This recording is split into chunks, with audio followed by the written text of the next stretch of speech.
పెన్షన్‌లకు సంబంధించి. హ్మ్. ముసలోళ్ళని రోడ్ల మీద నిలబెట్టి అంటే ఎలక్షన్ కమిషన్ దానికి సంబంధించి, ఇలా కాకుండా సచివాలయ ఉద్యోగుల నుంచి ఇవ్వమని చెప్పింది. దానికి సంబంధించి గవర్నమెంట్ సరిగ్గా దీన్ని కావాలని వాలంటీర్‌ని తీసేశారనే కోపంతోనే వీళ్ళందరికీ పెన్షన్‌లు చంద్రబాబు నాయుడు మీ పెన్షన్‌లు ఆపేసాడని జనంలో ముసలోళ్ళ దగ్గరికి, ఆళ్ళ దగ్గరికెళ్లి చెప్పించి, కొన్ని ఛానెల్స్ ఏదైతే అనుకూలమైన ప్రచారం చేసి, ఫోటోలు తీసి, అయి తీసి నానా రప్చర్ చేస్తుంది. ఈ అంశాన్ని మీరు ఎలా చూస్తారు ఈ సార్? అంశం ఏం లేదు.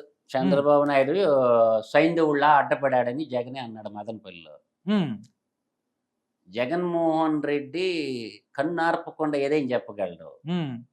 నీకు సైంధవుడి గురించి చెప్తా. ఆయన అన్నాడు కాబట్టి. ఆయనకు తెలుసో లేదో నాకు తెలియదు. ఆ! జగన్మోహన్ రెడ్డి చేయాల్సిన పని ఏంటంటే రాధాకృష్ణ గారు, హ్మ్. దేవుడి బిడ్డ దేవుడి బిడ్డ అంటాడు కదా. హ్మ్. అంటే దాని అర్థం ఏంది? బైబిల్ బిడ్డ అని అర్థం. ఒక్క పేజీ బైబిల్ ఎప్పుడు చదివిలా జగన్మోహన్ రెడ్డి, మీకు తెలుసో లేదు. ఒక పేజీ చూడకుండా చెప్పానండి. ఆయన ఇలా ఈ బస్సు యాత్రలో భాగంగా బైబిల్ ఆయనకు నచ్చినటువంటి ఏదో ఒక కావ్యం తీసుకొని ఒక పేజీని, అంటే దేవుడి బిడ్డ అయితే బైబిల్ వచ్చి ఉండాలి.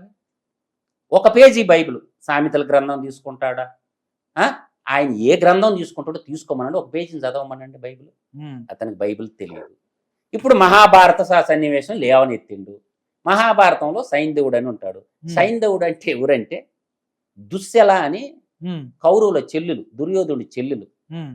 ఆ దుర్యోధనుడి యొక్క చెల్లెలు భర్త సైంధవుడు. మన సింధు దేశం అంటాం. సింధు దేశం, సింధు రాజ్యం అంటే తెలుసా? సింధు నది పరివాహ ప్రాంతంలో ఉండేది. ఆ పైన ఉండేది సింధు రాజ్యం. ఆ సింధు దేశానికి రాజు సైంధవుడు. బావ పక్కన యుద్ధం చేస్తుంటాడు. అక్రమంగా అభిమన్యుని చంపుతారు పద్మవ్యూహంలో భాగంగా. అప్పుడు శపథం చేస్తాడు అర్జునుడు. అర్జునుడు ఏం చేస్తాడు? శపథం చేస్తాడు. శపథం చేసి సూర్యాస్తమయం లోపల వాడిని చంపేస్తానంటాడు. వాడు దొరకడు, దాక్కొని ఉంటాడు. దొరకనప్పుడు ఏం చేసిండు? శ్రీకృష్ణ పరమాత్మ, వాళ్ళిద్దరు బావబామర్దులు, ఎవరు? దుర్యోధనుడు, సైంధవుడు. ఈ ఏడ బావబామర్దుల అర్జునుడు, శ్రీకృష్ణ పరమాత్మ. ఇప్పుడు నేనేం చేయాలంటే, బామర్దే నీ కోరిక నేను తీరుస్తానని సుదర్శన చక్రాన్ని సూర్యుడికి అడ్డం పెడతాడు. అస్తమయం అయ్యేటప్పుడు చీకటి పడిందని బయటకు వస్తాడు. అప్పుడు చక్రం బయటకు తీసు, అదిగో వాడు దొరికినందుకు చంపేయమంటాడు సైంధవుడిని. ఇది ఆ మహాభారతంలో మన చిన్న సైంధవుడు యొక్క స్టోరీ సింపుల్ గా చెప్పారు. అతను రాజు సైంధవుడిలా అడ్డపడండి. యాడ అడ్డపడండి చంద్రబాబు నాయుడు? ఆయన స్పష్టంగా పింఛన్లు ఇవ్వమని చెప్పింది కదా. ఇది ఏం చేసిందంటే, సిఎస్ జవహర్ రెడ్డి గారి దగ్గర చర్చ జరిగింది. కలెక్టర్లు అందరూ మాకు మెకానిజం ఉంది సార్, మేము ఇచ్చేస్తాం పింఛన్లు అన్నారు. గతంలో ఇవ్వాల, వాలంటీర్ లేనప్పుడు పింఛన్లు ఇచ్చారు. ఇప్పుడు నేను అనేది ఏంటంటే, జగన్మోహన్ రెడ్డి స్థాపించిన సచివాలయ వ్యవస్థే ఉంది. అది చంద్రబాబు నాయుడు పెట్టింది కదా, జగన్మోహన్ రెడ్డి సృష్టించిందే కదా సచివాలయ వ్యవస్థ. స్వర్గీయ ఎన్టీ రామారావు గారు మండల వ్యవస్థ తెచ్చిండు. ఈయన మండలం కానించి గ్రామీణ స్థాయికి గ్రామ సచివాలయ వ్యవస్థ తెచ్చిండు. 15,004 సచివాలయాలు ఉంటాయి. ఎన్ని ఉంటాయి? 15,004 సచివాలయం ఉంటాయి ఆంధ్రప్రదేశ్ రాష్ట్రంలో. దాంట్లో 1,35,000 మంది స్టిల్ ఎంప్లాయీస్ ఉన్నారు. ఎంతమంది?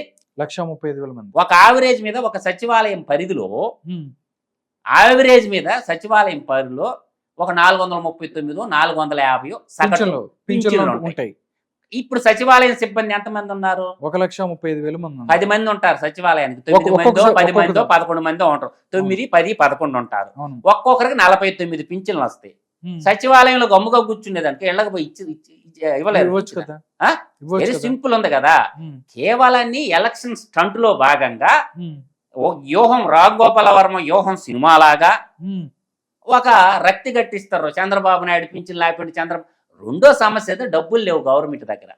ఇది financial year end. Financial year end అయినప్పుడు మార్చి 31కి లెక్కలు చూస్తారు. ఆ మార్చి 31కి లెక్కలు చూసినప్పుడు ఏమవుతుందంటే, వాళ్ళ సాక్షి పేపర్లోని 29వ తేదీ న్యూస్ పేపర్ చదువుకోండి, మెయిన్ పేపర్ 3వ తేదీ నుంచి పింఛన్లు ఇస్తారని రాశారు. అర్థమైందా?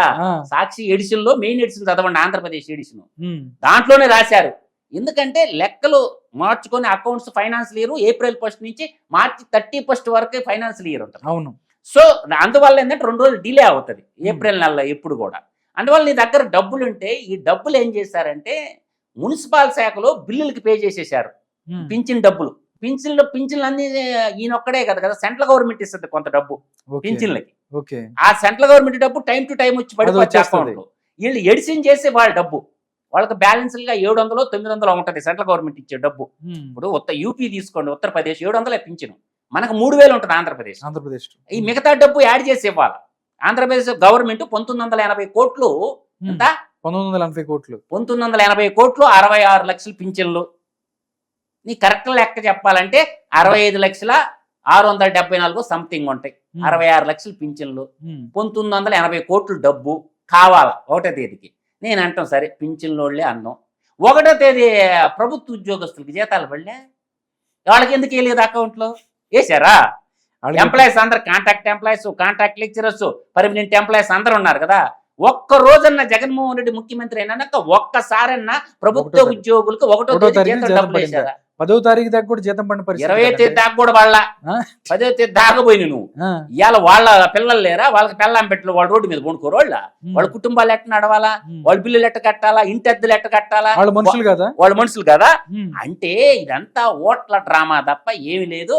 మెకానిజం ఉంది. కలెక్టర్లు అందరు చెప్పారు సార్ మేము ఇస్తామంటే. సెర్ప్ సిఇఓ ఉంటాడు. ఈ సెర్ప్ సిఇఓ మురళీధర్ రెడ్డి గారు ఆడిన డ్రామా ఆట. ఆ ఆటలో దీన్ని పొలిటికలైజేషన్ చేస్తాను. గతంలో పింఛన్లు మొట్టమొదటి పింఛన్ 30 రూపాయలు స్టార్ట్ చేసిండు ఎన్టీ రామారావు. ఆ నుంచి రాజశేఖర రెడ్డి 200కి వచ్చిండు. 200 పింఛన్ ఉన్న దాన్ని చంద్రబాబు నాయుడు 2000 చేసిండు. ఈయన 3000 ఇస్తానని చెప్పి పెంచుకుంటా 5 ఏళ్లకి జనవరి నెలలో 3000 చేసిండు. అందువల్ల ఏంటంటే పింఛన్ ఓట్లని వీళ్ళంటే వాలంటీర్లకు ఇస్తే అవ్వా జగనన్న పంపించిండు, ఇది ప్రజల డబ్బు అని చెప్పరు, ఓటుకి వేయాలి నేను అనుకోను. కానీ ఎలక్షన్ కమిషన్ అది గుర్తించి ఏం చేశారంటే వాలంటీర్లు దూరంగా పెట్టింది. ఈ 4 రోజులు గమ్ముగా ఉండండిరా అంటే ఇప్పుడు ఎందుకు రాజీనామాలు చేస్తారు వాలంటీర్లు? అంటే బాధ ఏంది? ఎందుకు రిజైన్ చేస్తారు? ఒక సందర్భంలో విజయసాయి రెడ్డి గారు ఒక మాట చెప్పాడు. ఏం చెప్పాడు? ఉన్న వాలంటీర్లు అందరూ 90% యువజన శ్రామిక రైతు పార్టీ మన కార్యకర్తలే అని చెప్పిండు. వాలంటీర్ సెలక్షన్ ప్రాసెస్ ఎలా చేశారో తెలుసా మీకు ఎవరికన్నా? నేను చెప్తా, తెలుసుకో. నిజం. మండలంలో ఉన్న మండల నాయకులు, గ్రామ నాయకులు అందరూ పోయి ఒరే ఈ ఊర్లో మనకు అనుకూలమైన వాళ్ళు ఎవరెవరు ఉండరా లిస్ట్ దీనిరా అన్నారు. సుబ్బారావు, వెంకటరావు మొత్తం లిస్ట్ రాశారు. నేను చెప్తా లిస్ట్ ఎలా తయారైంది కూడా నీకు. ఆ లిస్ట్ తయారైన తర్వాత అది ఎమ్మెల్యేకి పంపించిండు. ఎమ్మెల్యే ఎండిఓలకు పంపించిండు, వీళ్ళని సెలెక్ట్ చేయండి అని. ఆడ డూడు బస్వన్ లాగా ఏదో టెంపరవరీగా ఎగ్జామ్ పెట్టారు. వీళ్ళని మార్కులు వేసేసి వీళ్ళని సెలెక్ట్ చేసేసారు. అర్థమవుతుందా? దాంట్లో కనీసం సంతకం పెట్టిన వాళ్ళు చాలా మంది. ఇదంతా జరిగింది ఏంటంటే పొలిటికల్ రిక్రూట్మెంట్ అనమాట జరిగింది. అది వాళ్ళ వైసీపీ కార్యకర్తలు వాళ్ళకు అనుకూలంగా ఉన్న కుటుంబాల్లో నుంచి ఒక అబ్బాయిని సెలెక్ట్ చేసుకొని మండల లీడర్కి పంపిస్తే, మండల లీడర్ ఎమ్మెల్యేకి పంపిస్తే ఆ ఎమ్మెల్యే ఆయన టిక్ పెట్టి పంపించింది వీళ్ళని సెలెక్ట్ చేయమని. ఎండిఓలు ఆ విధంగా సెలెక్ట్ చేశారు. ఇది సత్యము. ఎవరికి నచ్చినా నచ్చకపోయినా జరిగింది. ఇది నిజము. సత్యేతరములకు నా మానసం గొప్పదయ్యా. మొన్న నిజం చెప్పాను. నేను అదే అన్నాను. అంటే మరీ ముసలోళ్ళ దగ్గరికి వెళ్ళి అంటే వాళ్ళని కూడా వాడుకుంటున్న పరిస్థితి చాలా దారుణమైంది. ఇప్పుడు అడ్వర్టైజ్మెంట్ కి అంతా వాడుకుంటారు. సీఎం గారి బస్సు వెళ్తా ఉంటది, ఒకళ్ళు పరిగెత్తుకుంటూ వస్తున్నారు, వచ్చేసి ఇట్లా ఆడపంగానే సెక్యూరిటీ పక్కకి తీసుకెళ్తుంది. దాని తర్వాత అంటే ఏదంటే నటశేఖర కృష్ణ గారు, సూపర్ స్టార్ కృష్ణ గారు ఈ నటన కన్నా ఈ ఐప్యాక్ వాళ్ళదా లేకపోతే ఇంకోట వాళ్ళదా? ఇవన్నీ వీటి మీద అన్ని పార్టీలు ఎవరి సోషల్ మీడియాలో వాళ్ళు చేసుకుంటున్నారు. రాధాకృష్ణ గారు ఇలా సోషల్ మీడియా విప్లవం వచ్చింది. ఎవడికి నచ్చింది వాడు పెట్టుకుంటున్నారు. ప్రజలేం అమాయకులు కాదు, ప్రజలు విఘ్నులు, ప్రజలకు అన్నీ తెలుసు. ఇప్పుడు ఏంటంటే వాలంటీర్లని పక్కన పెట్టే వాళ్ళకే డబ్బులు పంపకానికి ఇబ్బంది వచ్చి వచ్చింది వైసీపీ పార్టీకి. ఇప్పుడు కార్యకర్తలకు ఇచ్చేస్తే డబ్బులు ఎత్తుకొని పారిపోతారేమోనే. ఈ వాలంటీర్లు అయితే మనం మొత్తం ఉంటది. రెండేది ఏంటంటే వాలంటీర్ల దగ్గర ఉన్న డేటా అంతా వాళ్ళు ప్రభుత్వానికి అనుకూలంగా కూడా వైసీపీ పార్టీ వ్యక్తులకి డేటా సప్లై చేశారు. ఆ డేటా అంతా వాళ్ళకి వాడుంది. అంటే వాళ్ళ ట్యాబులు మొబైల్లో నుంచి డేటా వాళ్ళకి ప్రైవేట్ వ్యక్తులకి వెళ్ళిపోయింది. వాళ్ళ ఫోన్ నెంబర్లకి మెసేజ్ ఎందుకు పెడుతున్నారు? వాయిస్ మెసేజ్ అంతా. వాయిస్ మెసేజ్ అంతా నేను అంత ఎందుకు అబ్బాయి మినిస్టర్ గా చేసిన పేరు నాని ఆయన ఒక వాయిస్ మెసేజ్ పబ్లిక్ గా దొరికిపోయింది. మీరందరూ ఆటోలు ఎత్తుకొని పోయి నేను డబ్బులు ఇస్తాను, పింఛన్లు ఇప్పిండు. ఎందుకు అంత కర్మ? ఇళ్ల దగ్గర 2 రోజులు ఉంటే సచివాలయ సిబ్బంది వచ్చి ఇళ్ల దగ్గరకు వచ్చి ఇస్తారు కదా. రోజు కొంతమందికి ఇస్తారు, 4 రోజులకి అయిపోతాయి కదా పింఛన్లు. సచివాలయ సిబ్బంది అంటే వాళ్ళు ప్రభుత్వ ఉద్యోగాలు కాబట్టి రెస్పాన్సిబిలిటీ ఉంటుంది. ₹1 కూడా గతంలో వాలంటీర్లు పింఛన్ డబ్బులు కూడా ఎత్తుకొని పారిపోయిన వాళ్ళు ఉన్నారు కదా. అవును సార్, పింఛన్ డబ్బులు వాలంటీర్లు ఎత్తుకొని పారిపోయి. అవును, అదే లిమిటెడ్ అక్కడక్కడ జరిగింది. కాబట్టి ఏంటంటే ఈ పింఛన్ల గురించి పెద్ద ప్రభావం ఏమి ఉండదు ఎలక్షన్ లో. Okay sir. అన్ని ప్రతిపక్ష పార్టీలు కూడా చెప్తున్నాయి కదా, మీ దగ్గర డబ్బులు ఉంటే ఇవ్వండి అని చెప్తుంది కదా. ఆ, ఏ రాయి అయితే నేను పొళ్ళు కొట్టుకోవటానికి ఉమ్, వాలంటీర్లు ఇస్తేనే డబ్బులా, ఉమ్, ఏం గవర్నమెంట్ ఆఫీసర్లు ఇస్తే గతంలో సెక్రటరీలు తీసుకోవాలా? తీసుకో.